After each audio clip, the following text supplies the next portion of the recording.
Hi, I'm Professor Corinne Bendersky. I'm an Associate Professor of Management and Organizations at the UCLA Anderson School. I'm going to be talking to you about organizational culture. And many of you may be wondering, what is culture and why should I care about it? And indeed, many organizational leaders wonder if organization culture really matters at all. It sounds very fluffy or imprecise, and especially if you're trying to start a new venture, you may think that I've got so many things to be focusing on and relatively limited resources. Why should I care about culture? Well, there are a lot of reasons, and research from decades of study of organizations from startups to well-established firms have determined that a strong and clear organizational culture is a source of sustained long-term competitive advantage. It has great benefits to your organization in terms of productivity, employee engagement, and customer engagement as well. So I like to think about culture as a source of strategic alignment. If your culture is not focused on the goals of the company, then everything else is going to be askew. And people are going to be working towards cross purposes with each other. I'll give you an example. A pharmaceutical company I know had a group of scientists working in the research and development division on a cure for cancer, and they were trying to develop a diagnostic tool and ultimately a cure. And the culture within that group of scientists was very academic, it was very intellectual, and they were really passionate and motivated about this long-term goal of finding a cure for cancer.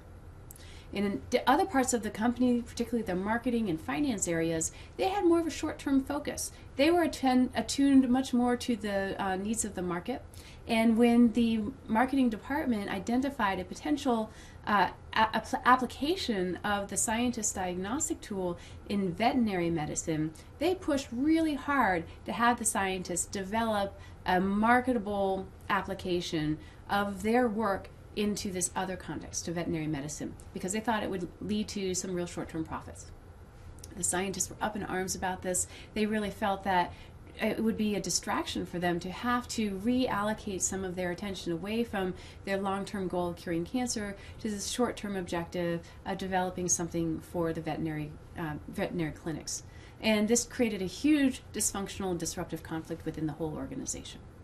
Now, had this organization's culture been aligned with the goal so that both the scientists and the marketing folks were working at this to the same objective, then you would have seen that the leadership could have more effectively mobilized everybody's efforts to achieving both long-term scientific revolution and achieving their long-term objective of curing cancer and enabling short-term profitable spin-offs from the work that they were doing.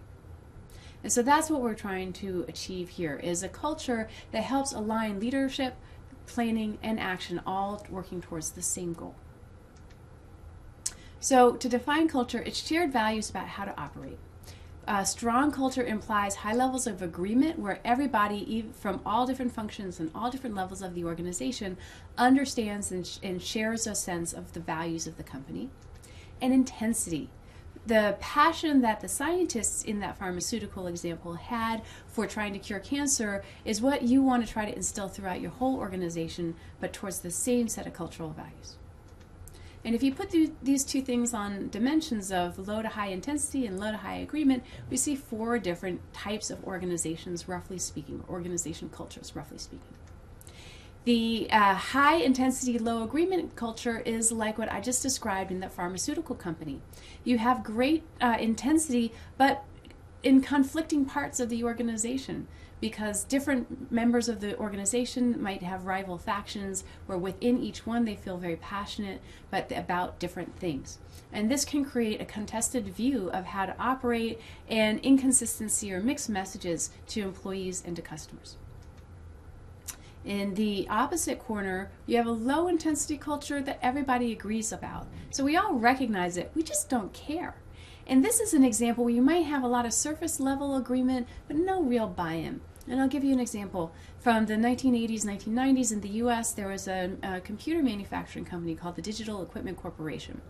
And this digital was notorious for having a culture in which they would have meetings where a decision was made and everyone in the agreement nodded that yes, they agreed, they understood what it was, but as soon as they left the room, turns out that no one actually had bought into the agreement and there was very low implementation of those agreements.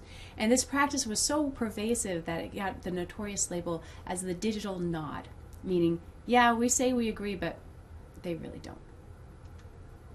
Organizations that have low intensity, low agreement cultures, just kind of apathetic. This is probably a situation in which the organization leaders hadn't really thought very strategically about their culture and just let it develop organically. This can generate siloed thinking and lack of urgency, and the problem is that you really can send mixed messages, especially to your customers. Imagine customers getting different information depending on who in the organization they talk to, and you may find that different parts of the organization may be sharing conflicting information or cannibalizing their sales.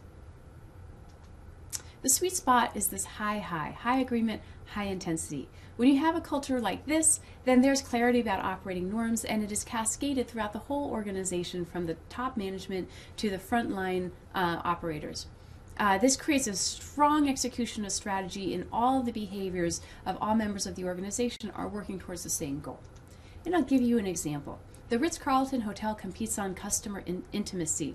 This high level of customer service generates repeat business and word-of-mouth referrals that are a source of the Ritz-Carlton's sustained competitive advantage. Now, interestingly, they have very few formal rules for employees, but they have a very clearly articulated cultural goal of doing whatever it takes to make the customers happy.